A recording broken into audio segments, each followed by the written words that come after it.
Hello everyone and welcome to today's video. If you've been here before, you know the deal, but if it's your first time here, welcome to Halloween. It is spooky season and every year for Halloween, I do 3 levels of Halloween makeup looks. I'm starting out with level 1, which is something easy that everyone should be able to do with stuff that they already have and that you should be able to get away with walking around in the stores with or going to work with. So if you want to do something a little Halloween themed, but you don't want to go too hard, this is the one for you. And what I've decided to do for this is to create a heavy metal makeup look. This is something I did earlier this year when I went to my first ever heavy metal concert. It was a very interesting experience and the makeup was lots of fun, but I didn't film it, so I figured it would be the perfect excuse to film it for you today. Now I'm running through my makeup because this is only really an eyeliner based look and it doesn't really matter what you do with your foundation before that. I'm doing full glam because it's what I enjoy, but it's definitely not a requirement. So now that foundation, concealer, blush and contour is all in place, let's get started on the eyebrows. Because I'm going for a bolder look, I want my eyebrows to look quite defined. On a regular day, this might look a little bit overdone, but we're going for dark here. You want to be able to see my eyebrows. And because I want my brows to be bold, I can really lean into using this pomade and I can really dig my brush in there because I always wash my brushes after Halloween. Otherwise, I get some like a random eyeshadow color the next time I try using a brush. Now finally onto eyes, I'm going to start by tightlining my eyes. And by that I mean I'm going to color in my lower waterline and my upper waterline in black. You can tell it's a cool day because my eyeliner is not working.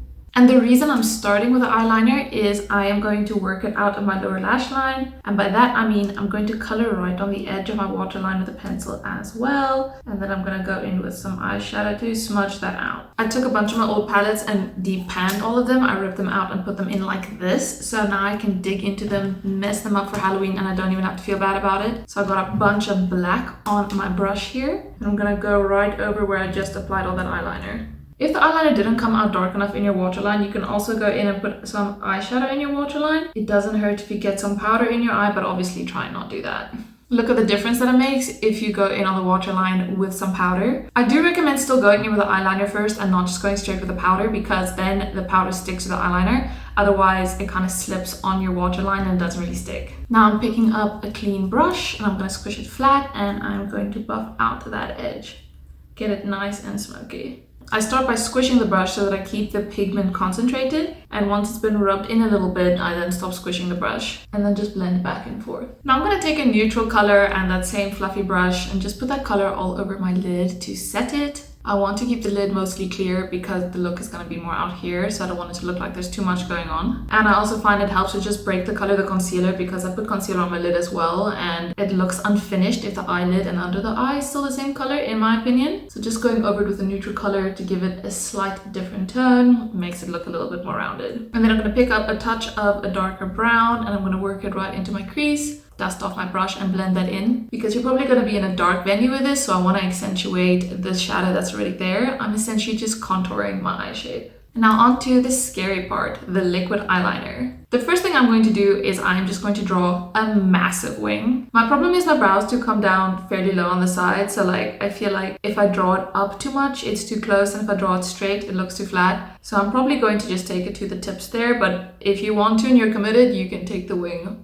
all the way to your hairline. Nothing stopping you. For how I draw my eyeliner, I start on the inner corner and make a line right on the edge of my eyelid. And then when I reach the highest point here, I just continue going straight. Kind of on the like top of the curve of my eye, that's where I'm gonna make a straight line. And I keep lifting and replacing my brush so that I don't drag my skin too much. And when that is done, I'm just going to connect that down to the corner of my eye.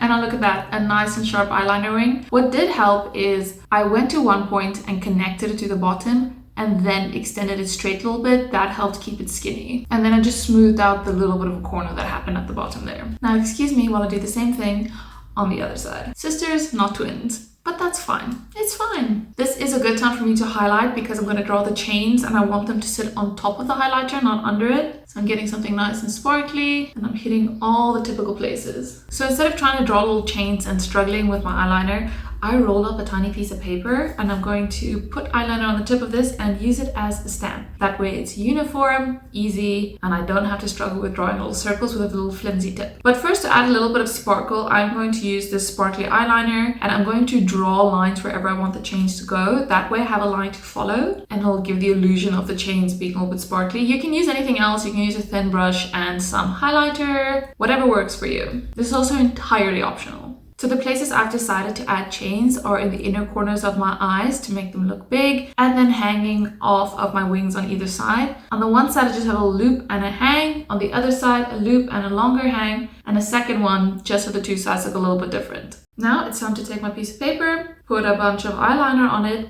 and go follow the lines. They're all uniform, cute, and they got a little bit of shimmer to them. The one piece of advice I have is to re-dip a lot. I do that by taking my eyeliner brush and picking up some more product, because that creates some variation in how the chain links look. And it also prevents a situation where a link didn't have enough ink and I have to try and go back and stamp it on the exact same place.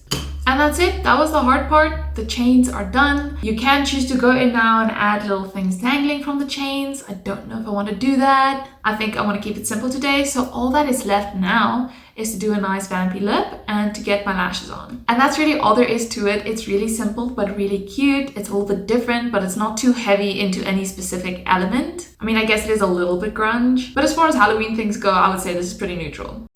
All right, let's put on an outfit and finish this up. Are you ready? Because this is the final result. I like it. I feel pretty cute. It's not an everyday look, but it's not all that out there either, which makes it perfect for someone who wants to do something for Halloween, but kind of keep the tone down. So thank you so much for watching. I hope you enjoyed this video as much as I enjoyed filming it today. I haven't filmed in a while, and it was intimidating to jump right back in with Halloween, but I think this turned out pretty okay. I hope you're as excited for spooky season as I am. Remember, I have 2 more videos coming. One is an intermediate one, and the third one is more SFX based if you want to get that really cool Halloween picture. So, I'll see you then. Bye!